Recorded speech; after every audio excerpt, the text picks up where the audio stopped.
Doncs Sant Jordi per mi és una mena de bogeria fantàstica.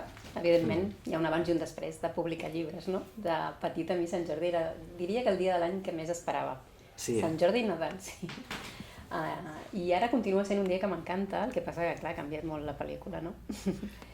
Per mi Sant Jordi és el dia del meu sant, llavors això vol dir que és un dia de celebració íntima, però és celebració col·lectiva, llavors es dona com una mena de procés bifocal, no? Que d'una banda és aquesta idea del Jordi ésser humà i després hi ha el Jordi que es desdobla també en el Jordi periodista i el Jordi escriptor. El Jordi escriptor ha signat un any només, el 2015, per tant ara em fa 10 que no signo llibres i aquest any Estàs una mica a l'expectativa, no? estic a l'expectativa, estic nerviós, em fa molta il·lusió,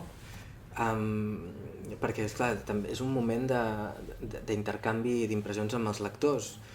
Jo recordo que la vegada que vaig signar venien i em deien escolta, m'ha agradat molt aquest conte, no?, de pujar a casa en aquell moment, i ara tinc curiositat per veure si em diuen alguna cosa dels nous personatges, de les històries, o no, tant si els fa contents com si els fan pipar, no? Hi ha gent que t'intenta estirar detalls, no? O et diuen la seva lectura, no? O et diuen la seva lectura. Per què vas fer que aquell personatge se n'anés? Sí. Ara però això que li explico... a mi m'agrada molt, o sigui, és una cosa que m'encanta, perquè penso que totes les interpretacions al final, si són fetes amb un cert respecte i amb cura, són vàlides. Sí, perquè jo crec que és un dels moments on més te n'adones que realment la literatura al final és un diàleg entre qui escriu i qui llegeix, no? Perquè un cop tu entregues aquella història i aquella història surt al món i cau en mans d'una altra persona, penso que qualsevol història amb el que un hagi viscut s'interpreta o té matisos diferents, i això és molt xulo i ho veus molt en dies com Sant Jordi, no? I això és una cosa que em sembla que fa únic el dia, no?, el 23 d'abril,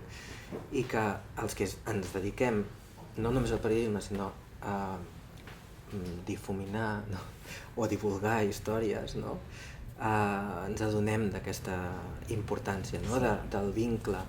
A mi aquesta idea de vincular-me amb algú a través del text és una cosa que abans de publicar llibres no se m'havia acudit. No t'ho t'imagines, és veritat. Que no té res a veure amb el món ni que has escrit ni que imaginaves. I que és una cosa molt íntima perquè es dona en un espai públic, és breu, però com que t'han llegit, saben moltes coses. I això a mi, per exemple, em posa contra les cordes, perquè de cop no és que em senti exactament psicoanalitzat, però em sento sota sospita, per dir-ho així. Hi ha aquesta cosa d'exposar-se, no? I el dia de Sant Jordi realment quedes molt exposat, no? I és un dia que acabes dormint pla, absolutament. Sí.